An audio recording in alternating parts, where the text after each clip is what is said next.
Sip, hooray!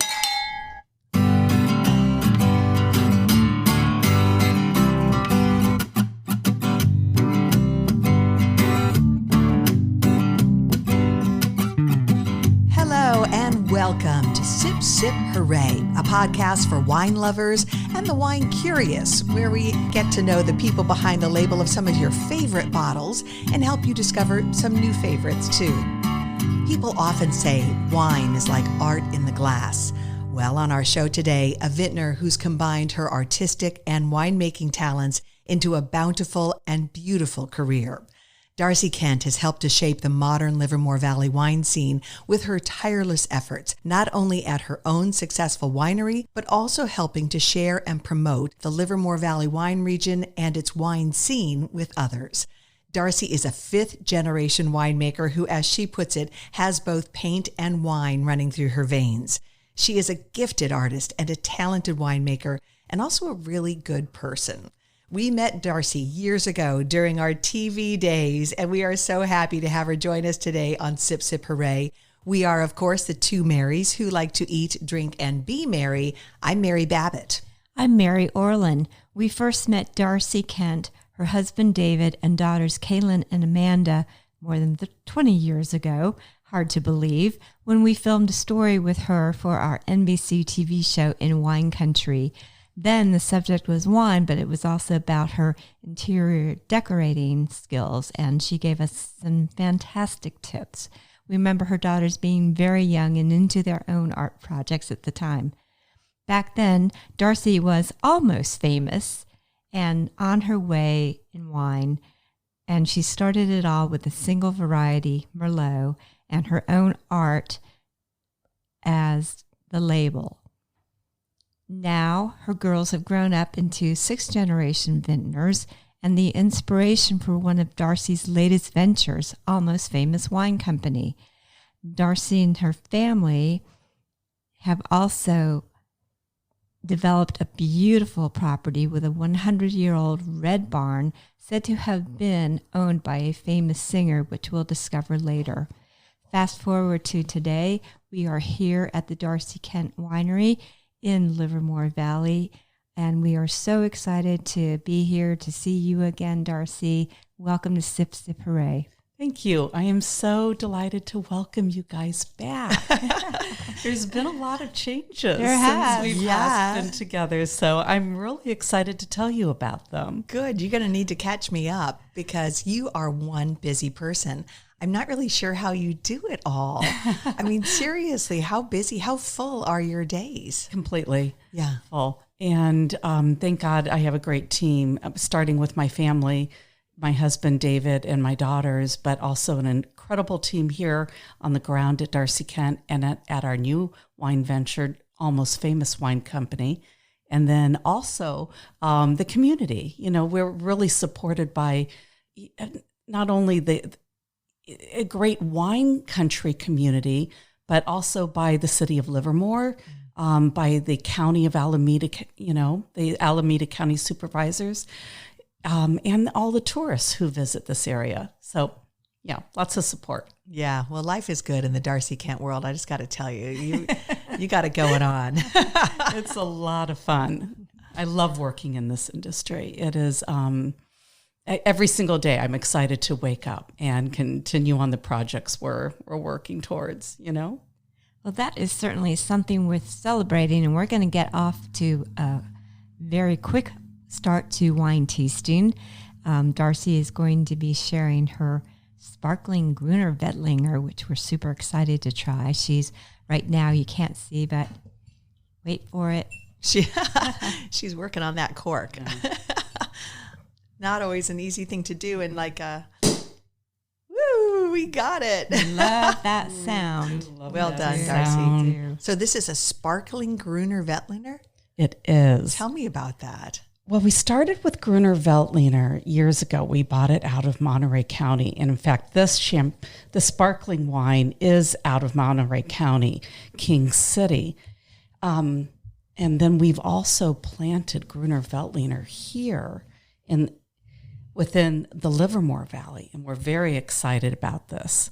But this So for people who don't know, a Veltliner, I know I always say it wrong, but did I get that right? Was it yes, Veltliner? Okay, Veltliner. good. Veltliner. Tell us a little bit about this and why you were interested in it. My family grew Grüner Veltliner in Switzerland. No way, really? Yeah, and then when they came over in 1875, Grüner Veltliner was part of the cuttings that they brought with them, and they planted their first vineyard with that. Julian Halas, who is my winemaker, grew up on a Grüner Veltliner vineyard. So it just seemed like something we had to do. It's in your DNA. Yes, it is. Well, cheers to that. Cheers to that. Oh, that's great. That's delicious. Beautiful. It's fantastic. And this is made in the traditional method of champagne, the method champenoise or traditional method. It is. Yeah. It is. It's to me, the Grüner Veltliner is just such a beautiful wine. It's incredibly aromatic, and those aromatics really express themselves in the champagne or in the method champenoise, excuse me. And I love what it brings to the bubbly. Can you guys describe some of the flavor profiles of a Grüner Veltliner?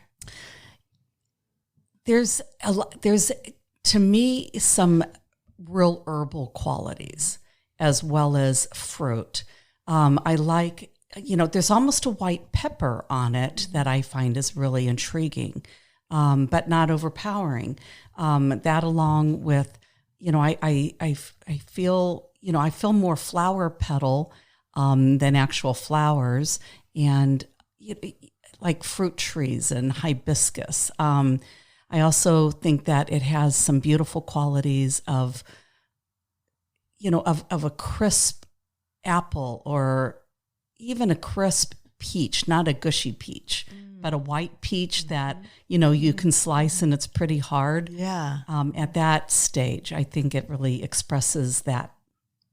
That's helpful. That's nice because you're right. It's not heavy, sweet, heavy fruit. It's a light touch and it's really lovely and it feels great in your mouth. It does. It's very refreshing. I always like to think of Grüner and lime. I always got that nice backbone of acidity, and I think that lime zest is a really great way to express that or say that. I love that. And it's also it's known as the green Hungarian is how it's translated, and it's saying green and a lime. I love right? that connection. That's yes, so cool. That's cool.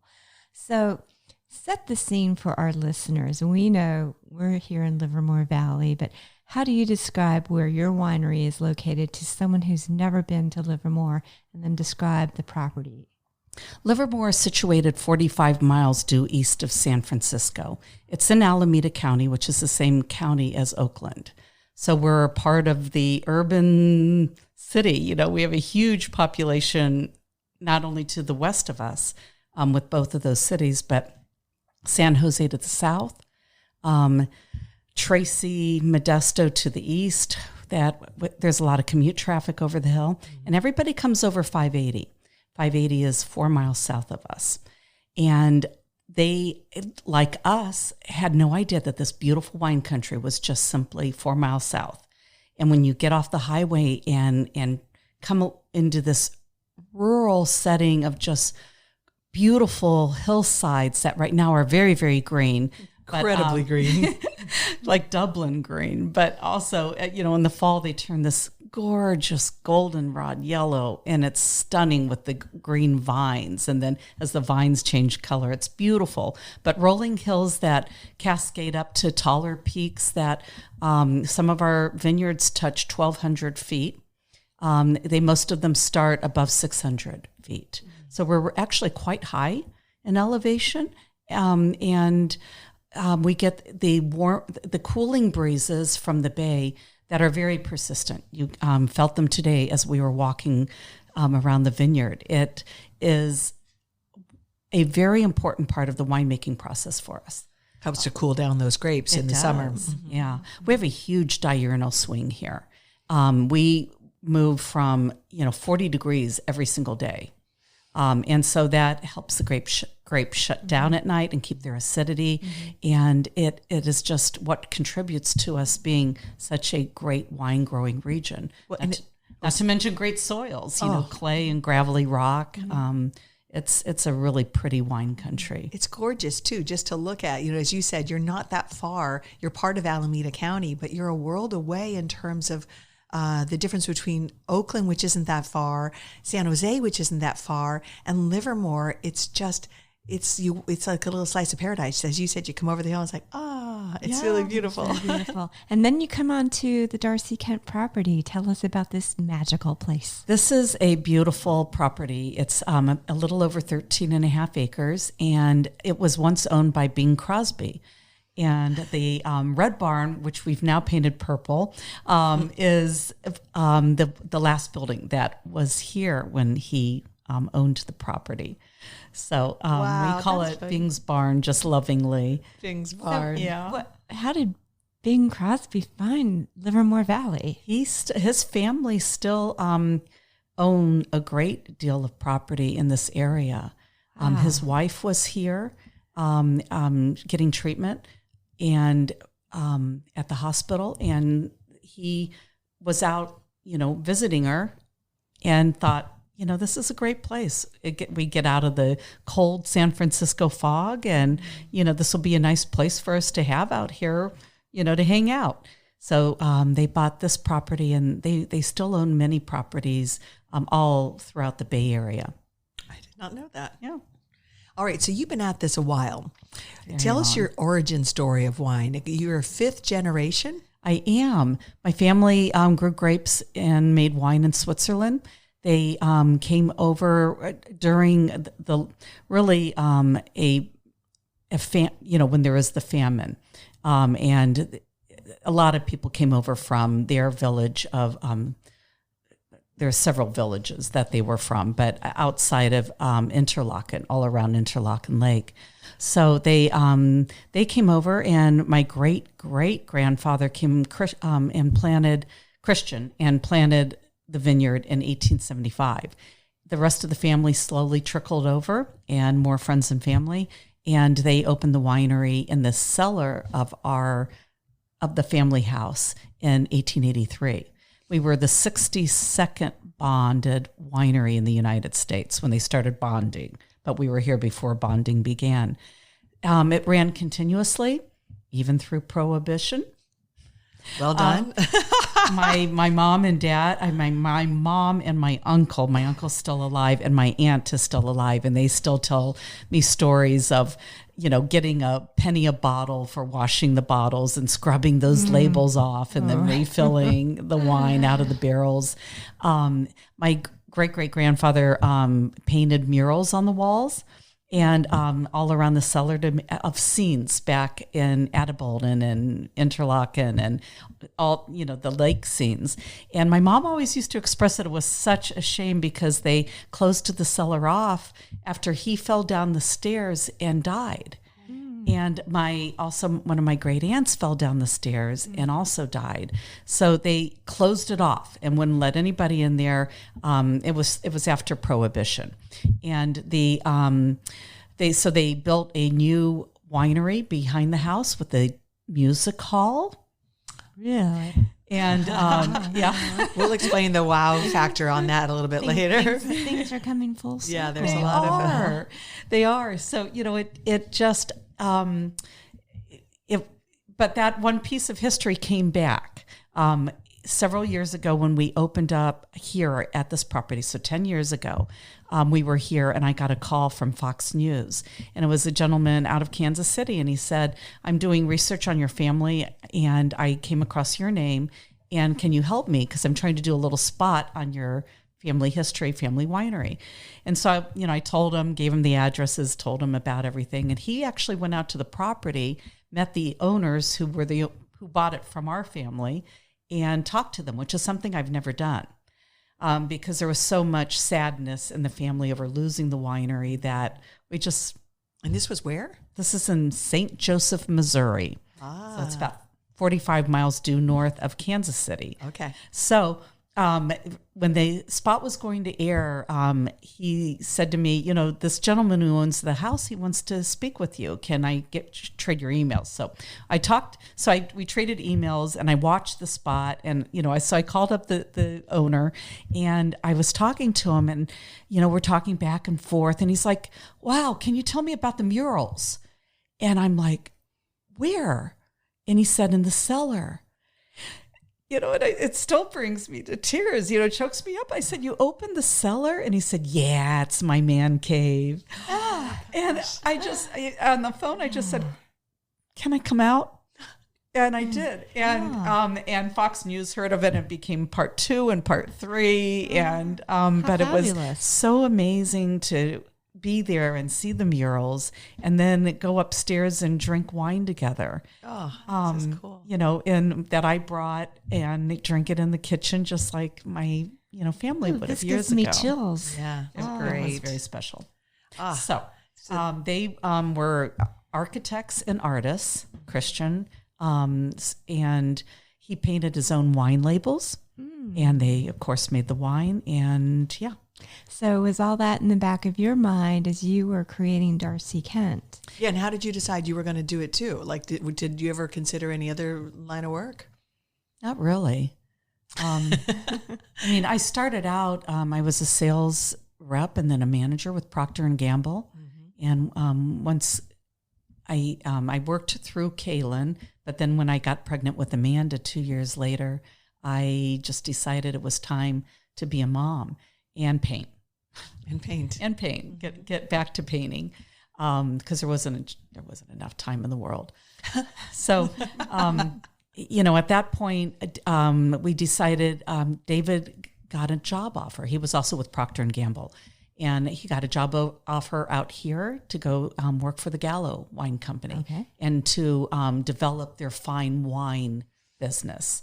Because up until that point, the most expensive bottle of wine they sold was $2.99. Wow. So in 1990, we moved out here to Modesto and started that division. And meanwhile, we were looking for a property where we could have our own vineyard. And we came across this vineyard in Livermore, and found out about it through Eric Wente. And so Eric, we were on a trip together, and standing in a snow bank in Stockholm in the winter, waiting for a cab that never came.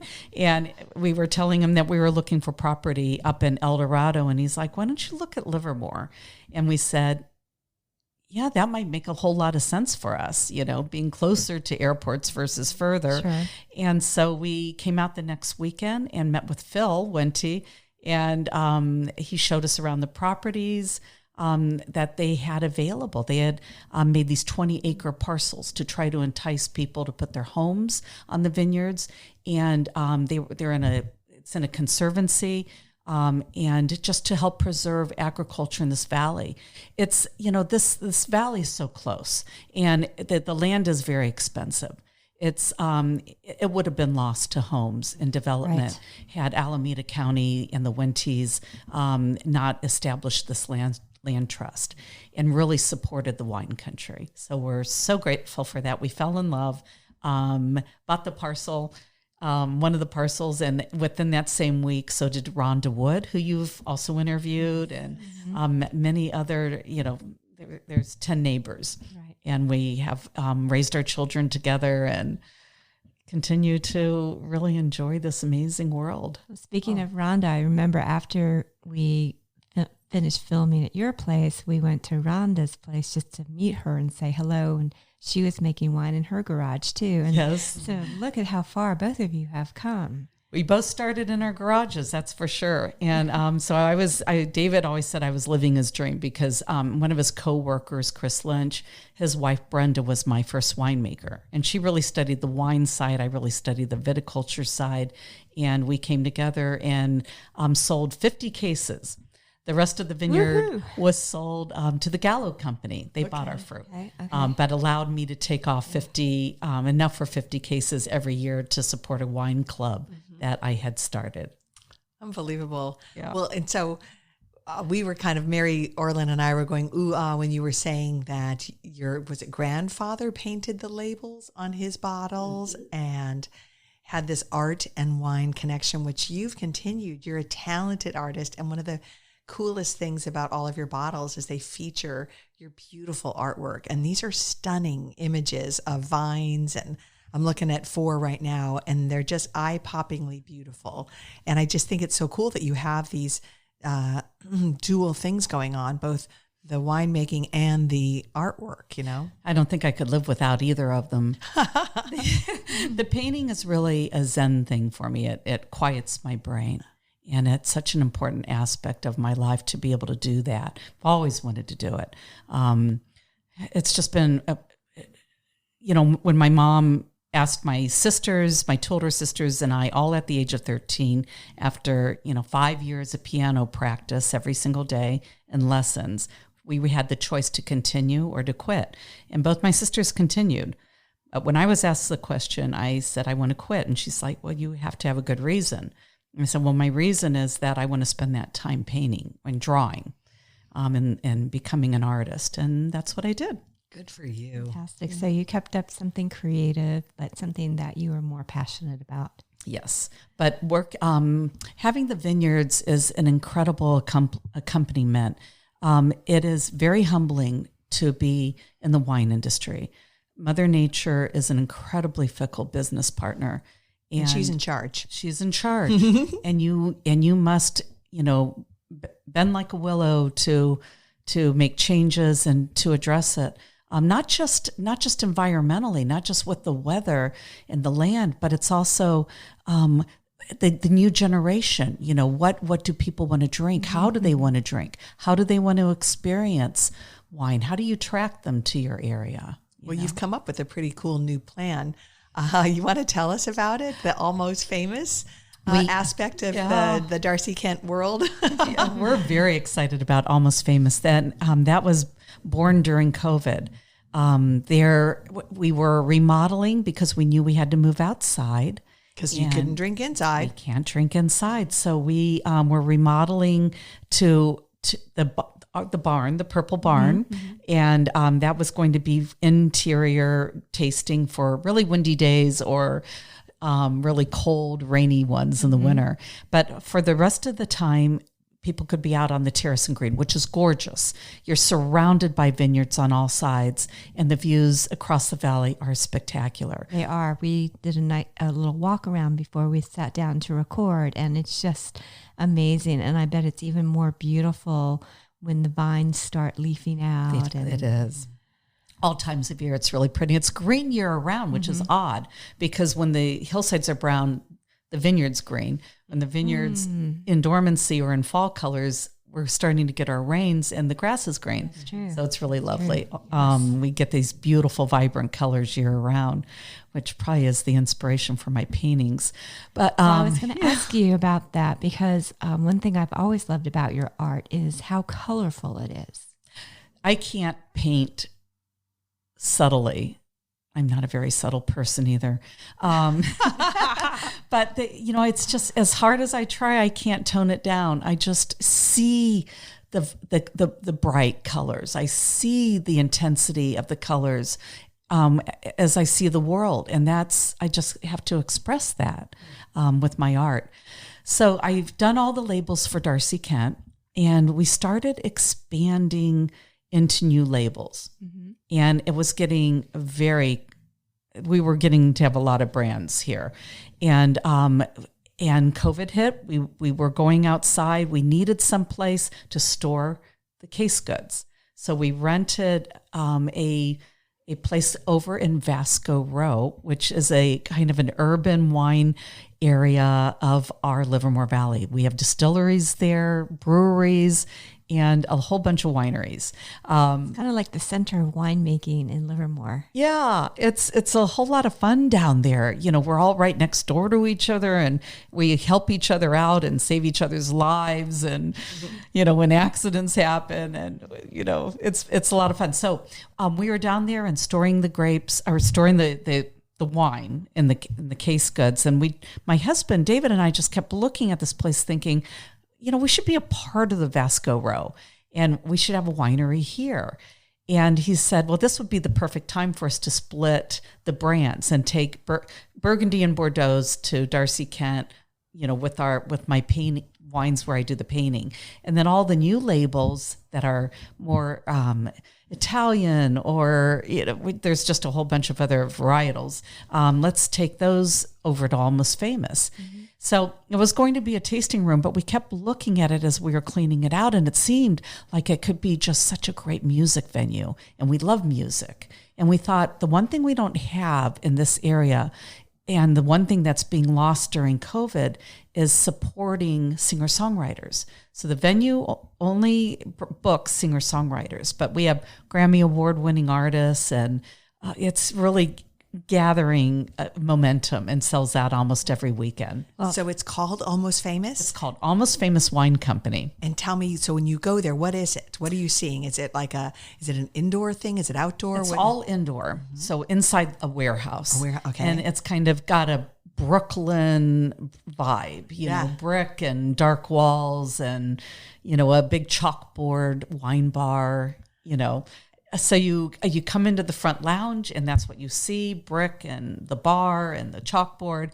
And then the center room, when we open the big barn doors, opens into this very intimate music venue that's 186 seats. And it is what I didn't expect was the joy.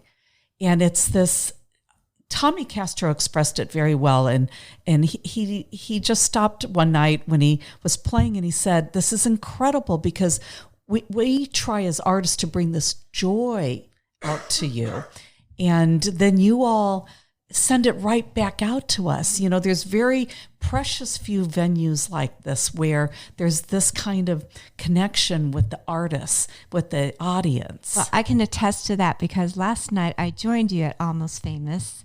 And there was a local band playing the Mondays. They were fantastic. But what really struck me was the energy and the excitement. And there was this vibrancy to the whole scene. And I was like, I've never seen Livermore Valley like this, especially at night. And it was really, really just such a great place to be. And one question for you, the name Almost Famous, did that come from the movie? No. We love the movie. Yeah. But no, it was because all these wines, we just kept teasing ourselves as we were almost famous, and we're booking these bands who are, for the most part, almost famous. Nice. They're trying to get out there. And so the name just kind of stuck. Our daughter, Amanda, really coined the name. She's like, why don't we use it? And I think Kailyn, my oldest daughter, said, will we get in trouble, And but because it's completely a different genre. Mm-hmm. So, it's wine. And you've got a pretty special stage, I heard. We do. It was made by, designed and installed by BP Productions. And they also did the lighting, and the sound was done by Third Ear. So very, very professional production companies who do Outside Lands and, the outdoor rock concerts at Harvey's and they're Bottle Rock and Napa. Bottle Rock and Napa. So it was quite a joy to work with BP Productions. Billy is actually a dear friend, the brother of a dear friend of mine, and that's how I was connected with him. And I went to him and said, Billy, do you think you might be interested in doing this or could guide me to somebody who might be? And he's like, man, I kill to do small venues. It is such a blast to design for that. And so he came down and we came to up with a great design, and we're thrilled with it. And people are responding. Yes. Yay. And the music's great. And it's taken a while. Of course, we opened right during the COVID resurge when they shut everything down again.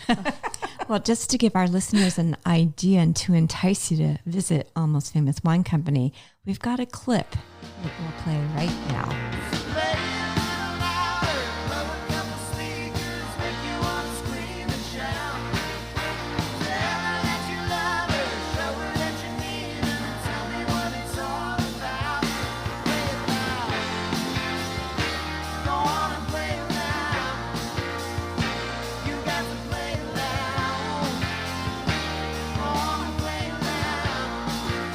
So fun. I'm so happy you guys are doing this. I think it's such a great opportunity to bring people to Livermore, to bring people to the winery and introduce people to your wines. I know it's not at the winery, but just and the fact that you're just kind of sharing what's great about Livermore and bringing perhaps a different audience, and a young one too, which is super fun.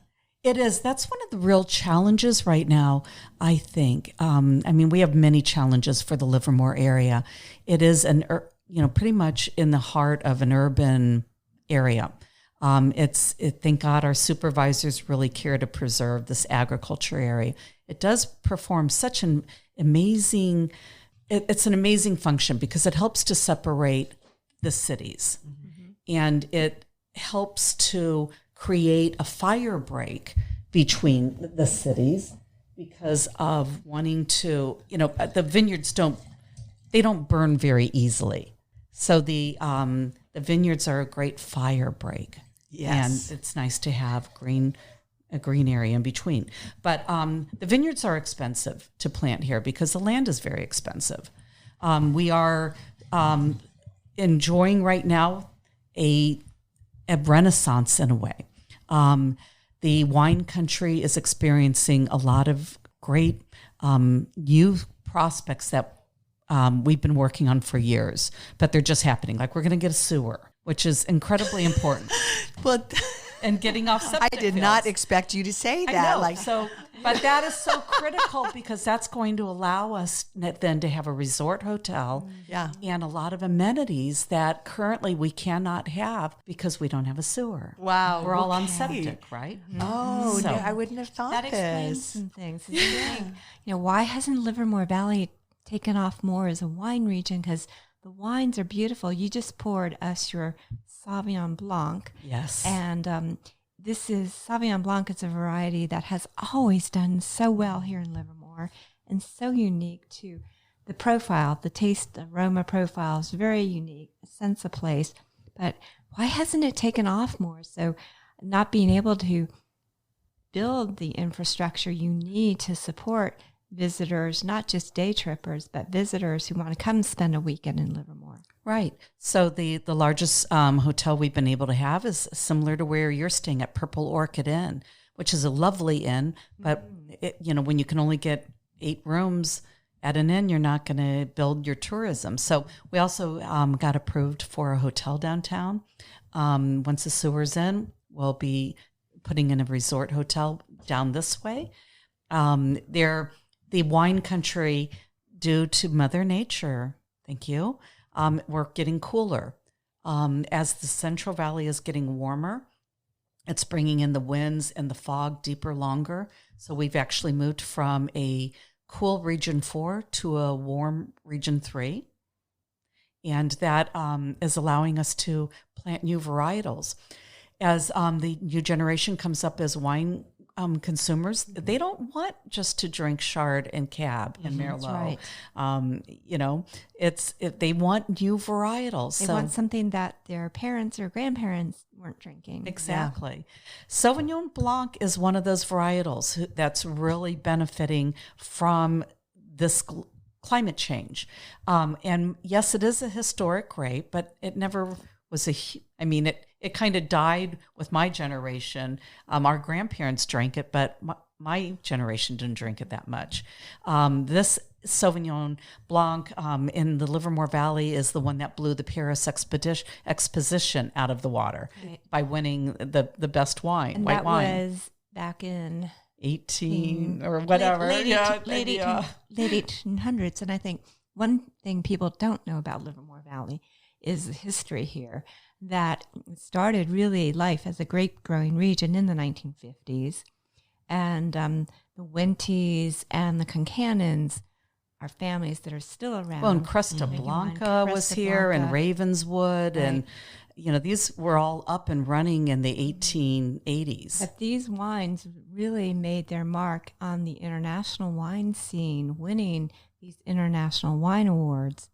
And so there is a strong heritage that has for some reason gotten lost in the shadow of other wine regions. Yeah. Well, the Sauvignon Blanc, we harvested it last fall.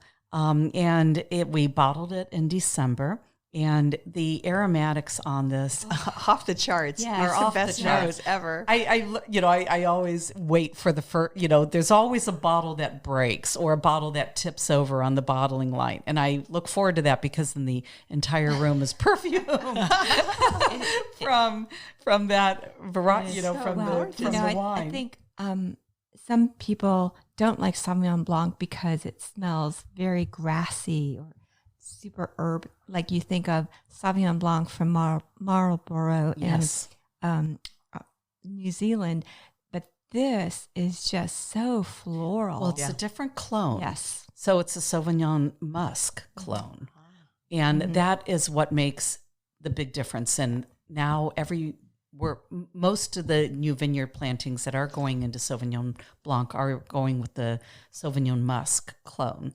And it is just oh my goodness, it's a glorious, smelling wine. It's, you want to try first? Well, I think it smells like honeysuckle and I like that. gardenia, all the, jasmine. Yeah, and it's just, all these, it's a bouquet of white flowers, basically. Sure, I get that too, And then when you taste it, there's a lot of grapefruit and citrus fruits. It's just really beautiful. It has, is very zippy and lively and kind of dances on your tongue. I like all of that. I can't improve on any of that.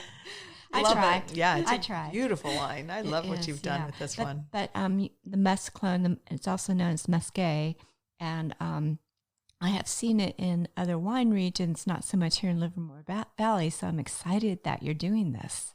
Yeah. I think it's it just is such a beautiful wine. It grows here very well. It's happy here.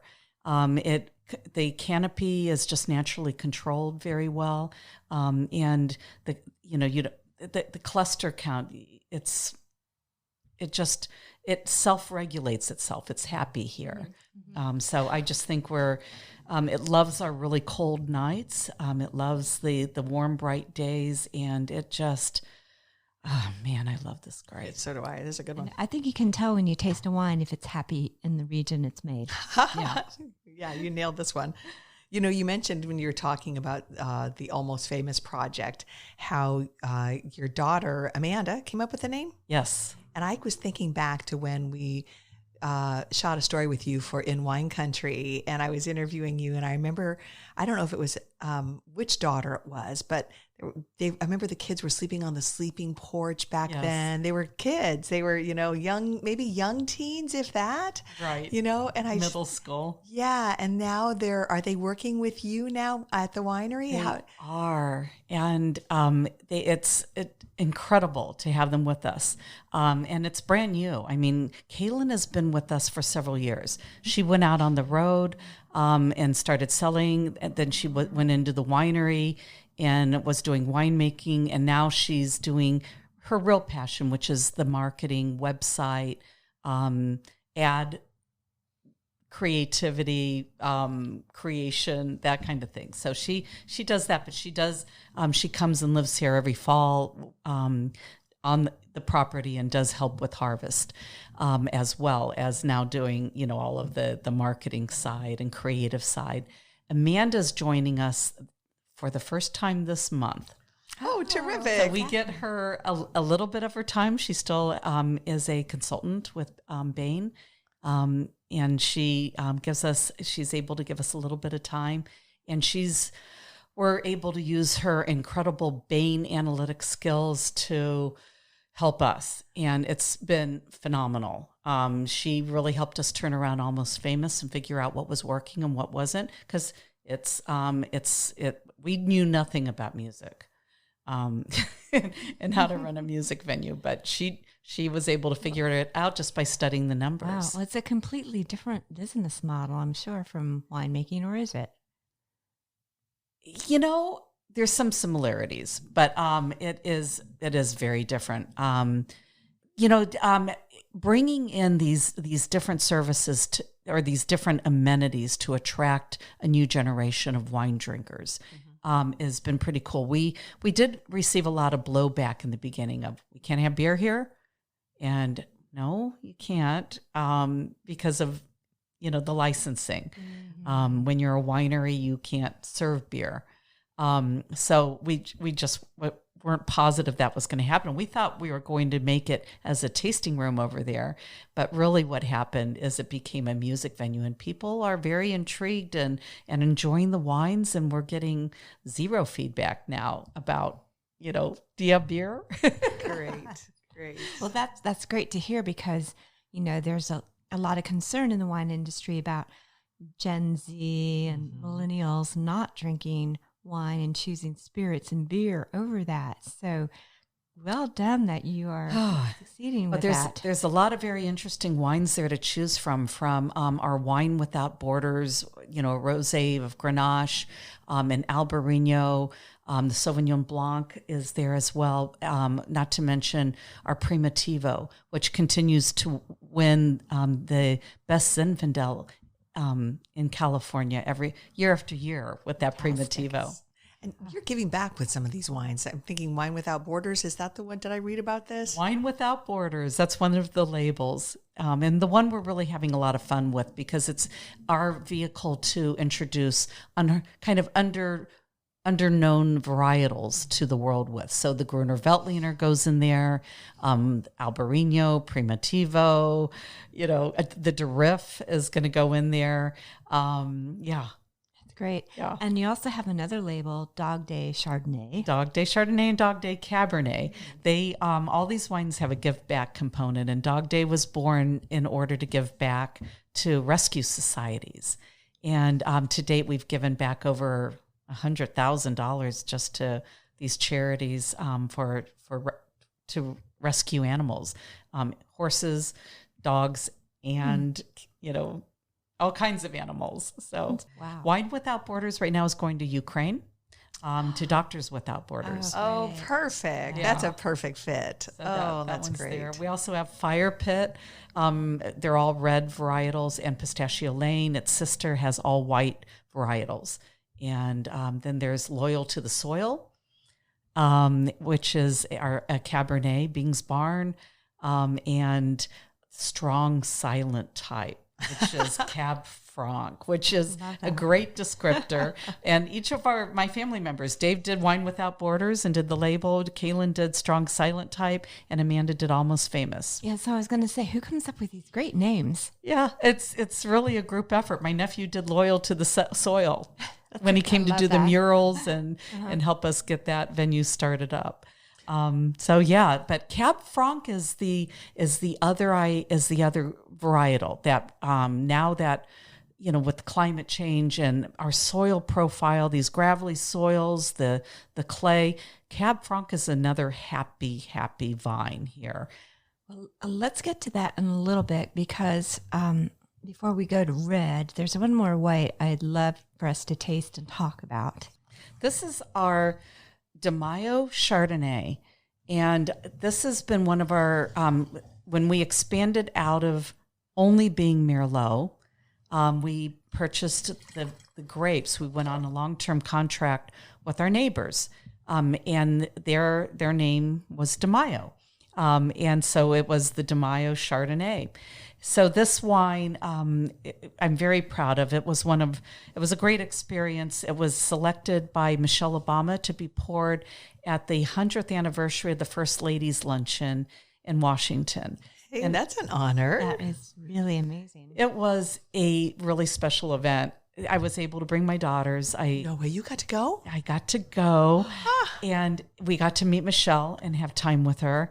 And when they opened the doors, as we walked in, every waiter was holding a bottle of the De Mayo. And it was so incredible. And it was the only wine served during the lunch. Wow. And it was just incredible to have it there and have it be there. That's a mind-blowing experience. That means you're not almost famous. Yeah, I know. That's like legit famous. It was incredible. It was amazing to have the girls there and have that experience with them. My mom passed away when she was 50, and I would have loved for her to have been there, and I think she was, because while we all sat down and were having wine, and then they sat the head table, and as they were seating the head table, the Marine Corps band struck up a tune that I never hear, which is called The Wave. Sorry, I'm like, what is it? The wind, the rain, it's The Wave.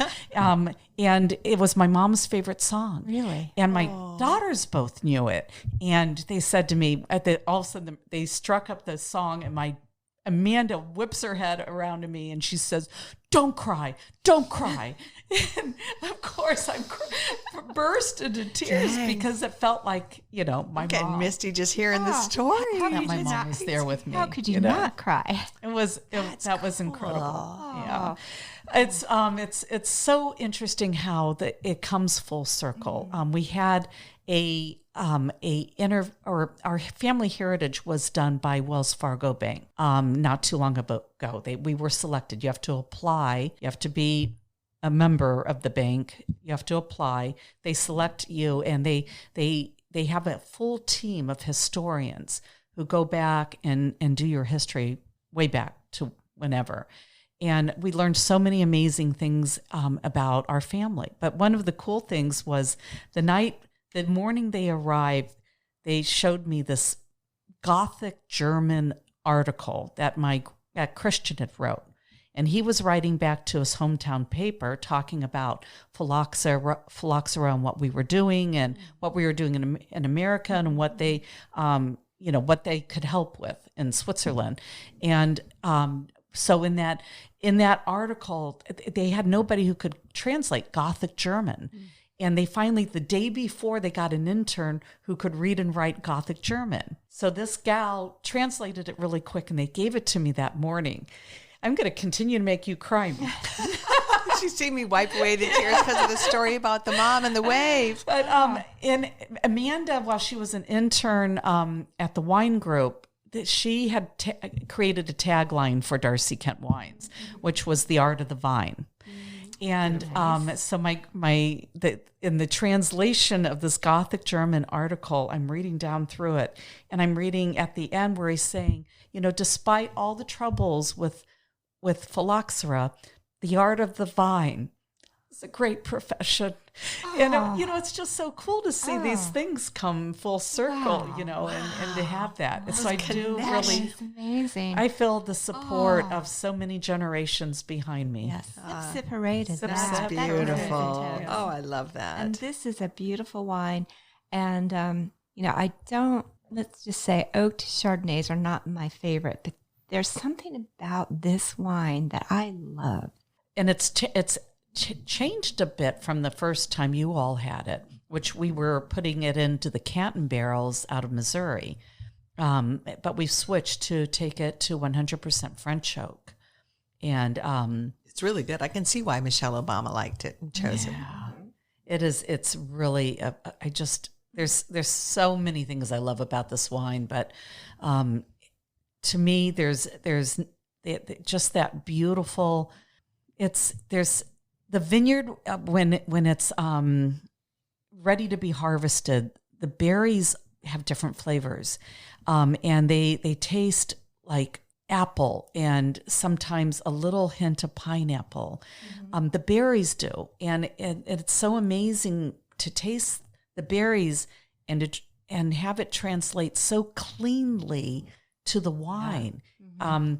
You make the wine in the vineyard, and it just has an incredible sense of place when you can just let the wine be made in the vineyard. And Julian Halaz, our winemaker, does an extraordinary job of allowing the vineyards to shine through. Oh, this is excellent. It's gorgeous. So now we can go on to red. And all right. While you're pouring this, one thing I learned about you last night is that you love to cook, and cooking is kind of a family affair. Can It you is. tell us about this? The daughters really love to cook, and I'm so pleased that they do. And they love music too, which makes me very happy. Yeah. And we're always trading recipes. We create recipes for our club release every quarter. And we're the three of us, and Julian, our winemaker, is a phenomenal cook and brings so many interesting meals from Hungary. And we cook over harvest too. When we're all here all day long harvesting and sorting the fruit, Julian and I and Kailyn all take turns cooking. You're feeding everybody. Yeah. That's great. So from everything from Hungarian goulash to chicken paprikash to I do my white chili.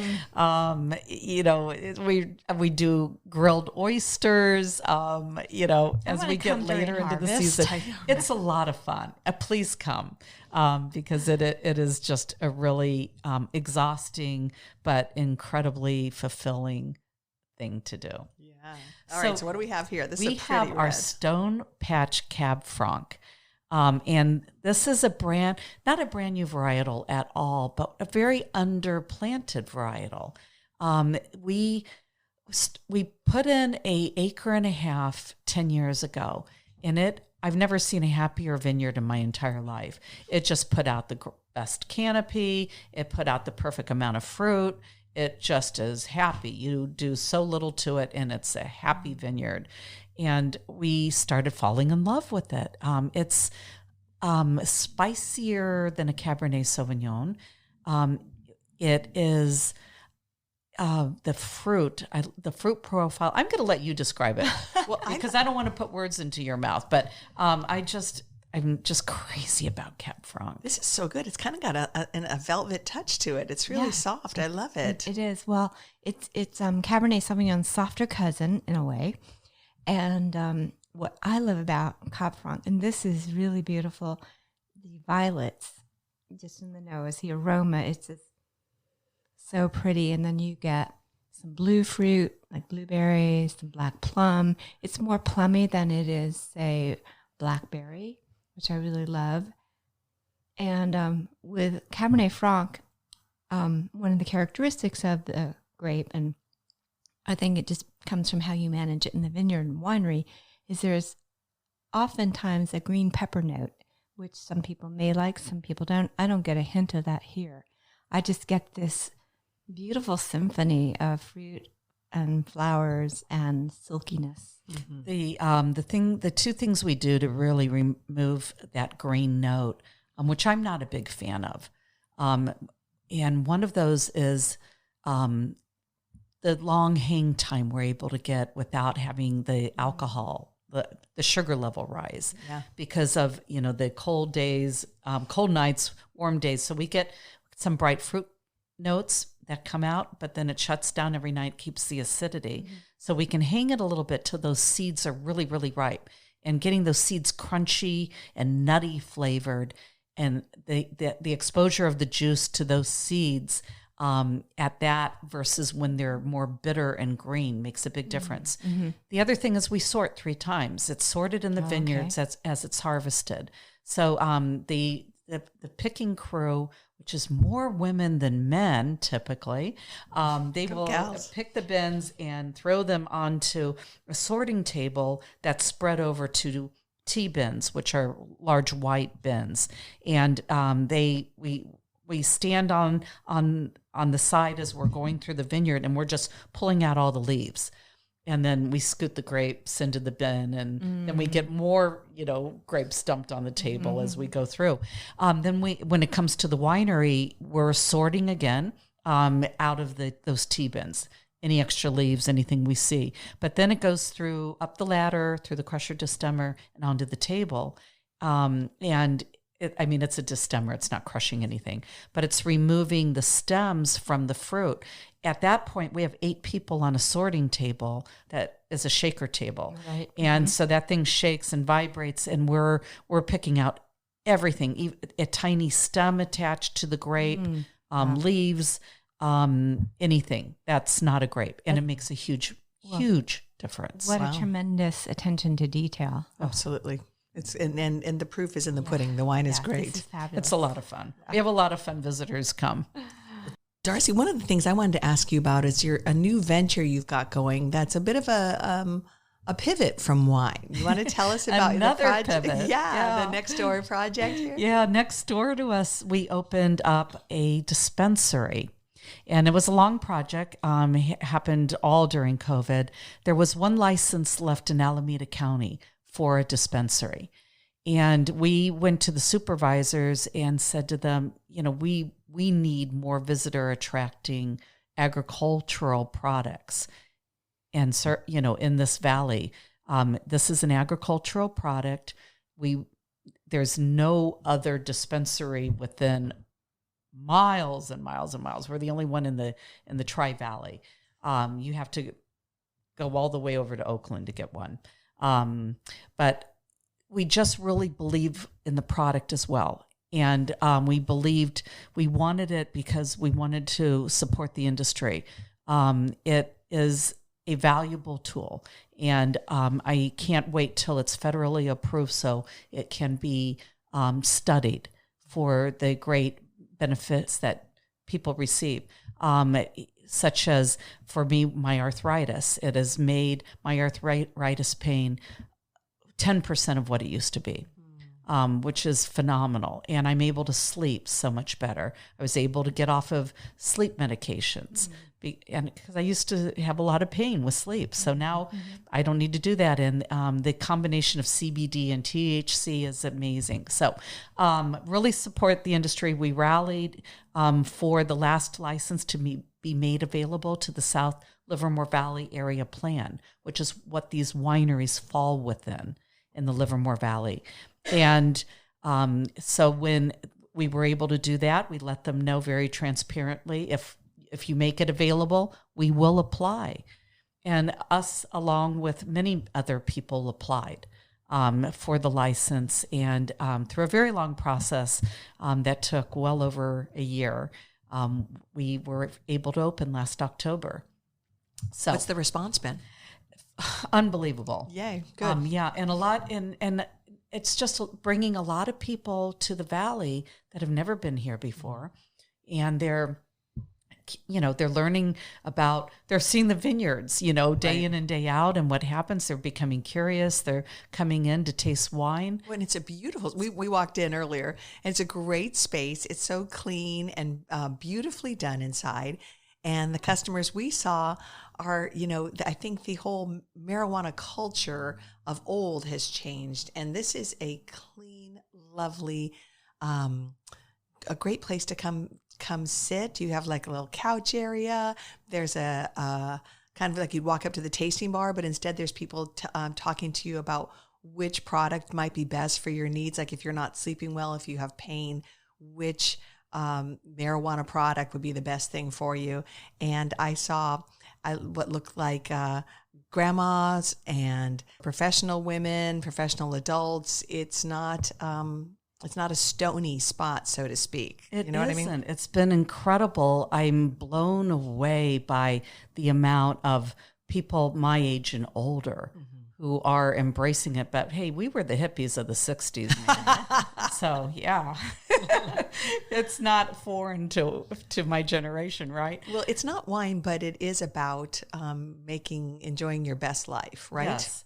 And they have had some private industry events where they've wanted to explore this. And it's interesting to learn about it. The terpenes really do provide different flavors. And there's now somm classes, or kind of the somms of the cannabis world, and they've been out here and tasted wines with us as well, and it's interesting to hear them talk as they compare it to different terpenes in their products. So it's been fun to learn that and get more familiar with the industry. But it's a lot of fun. It's a very relaxed place. It's a place you can come and ask questions and really feel very comfortable at. Yeah, and how do you see that coexisting with wine? Because that's a question a lot of people have. How, they're both controlled substances, and how do you manage having both on the same property, and do they intermingle? Are there rules about this? That's actually where being in the industry with a controlled substance and all the regulations that are involved has helped us, because we understand how to work in that world. It felt very natural to have both. They're on two separate parcels.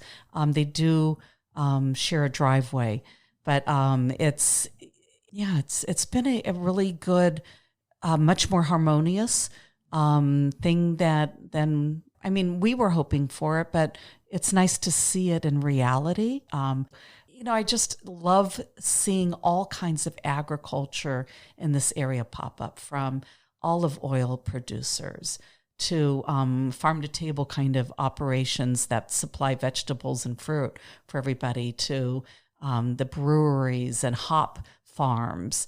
There's so many new businesses popping up all up and down this road, and it's really lovely to see that. What are the biggest changes you have seen in the past 20 years or so in Livermore? I think it's the next generation. Mm-hmm. The biggest change, and such a delightful change, is all of our kids are now coming into the business and running the business. Yeah. And that's really fun. And it's also, there's a lot of diversity in the valley. There are, so many wineries and restaurants and businesses of every nationality, people of all around the world have places here. And it's just so delightful to have incredible food, as well as incredible explorations into, different cultures. So that's the biggest change. And it's so lovely that our kids, not only Kailyn and Amanda are in the business now, but, Stephen Kent Vineyards, Aiden is now part of the program. Philip is part of, the winery. Heather McGrail is part, taking it over from Jim and Ginger. Harrison Wood taking from Rhonda Wood. We're not gone yet. No. All the parents are still here, but we're just having a blast working with our kids. True, and those younger Wenties as well. Oh, yes, absolutely. Allie, Nikki, Jordan, Carl, Christine, we're having a very fun time together, all of us. It's a strong community. We're all very good friends, and I love that part about the Livermore Valley. Well, you have been such a proponent of this valley. You've worked so hard here in Livermore Valley, as I said, not only on Darcie Kent, but on kind of a rising tide lifts all boats. And you are the queen of let's raise the tide here. And I love that. And I just want to thank you so much for spending the time with us. I think your ancestors would be so proud of you and what you've done. The art of the vine lives on, and I'm so happy for you and all your new projects. So, Darcie Kent, cheers to you. Cheers to you. Cheers. Big sip, sip, hooray. Sip, sip, hooray, Darcie. Thanks. Thank you.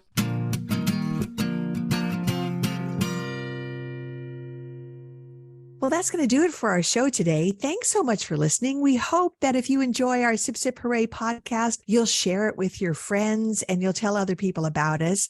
And also you'll leave us a comment on either our social media or on our website. Absolutely. Whatever podcast platform you're listening to us on, please go in, give us a rating, hopefully 5 stars, and leave us a comment. If you love something, if you had a question about something, what you learned, we want to engage with you. It's a two-way conversation between you, me, and Mary Babbitt. So find us on social media. We are at Sip Sip Hooray Podcast on Instagram and Facebook. And our website is sipsiphooraypodcast.com. There you'll find all the episodes we've ever done. You can go back and binge on them for the ones you haven't listened to yet.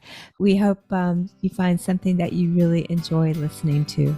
Our goal is to keep bringing you great stories about interesting people in the world of wine and some of the new trends, some of the things going on in the wine world. So keep coming back to Sip Sip Hooray Podcast. Well, Mary Babbitt, cheers to you. Sip Sip Hooray. Sip Sip Hooray, Mary Orland. Cheers.